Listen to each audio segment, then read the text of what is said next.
Hello, everyone. Sorry I missed you the last few weeks. Things have been very crazy around the ethics office. We've had some big events going on, like the High School Ethics Bowl and some other things that have taken away my time from you guys the last few weeks. So I wanted to be sure to touch base with you this week and to kind of give you a heads up on what's coming up. So the first thing to focus on for this particular unit, you're in Chapter 7, so you're finishing up the consequentialist ethical theories. You'll be looking at natural rights theory, deontology, and contractarianism. Focus in your discussion post on how those principles apply. You may recall last week I sent an email with some guidance about how to apply an ethical principle. In Tom's case, he had a decision to make from our case study in the textbook. And again, this week you'll revisit Tom's case, but you'll look at it from a non-consequentialist perspective. And I want you to be able to apply one of the principles from the three theories you'll learn in this week's unit.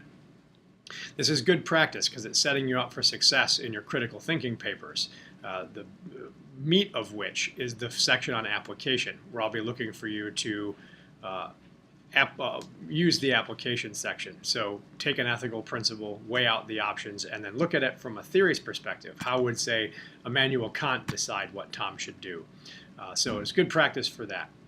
On the subject of the critical thinking papers, we're getting close to the time when those are going to be due. Before that's true, I wanted to give you guys the opportunity to meet with me and have a talk through on how that model works.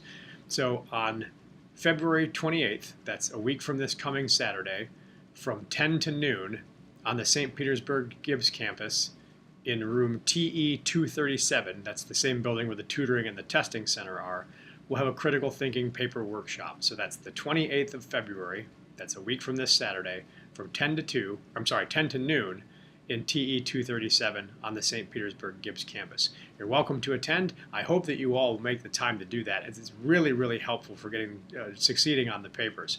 If you can't make it, that's okay. My office is always open, and I'm generally here.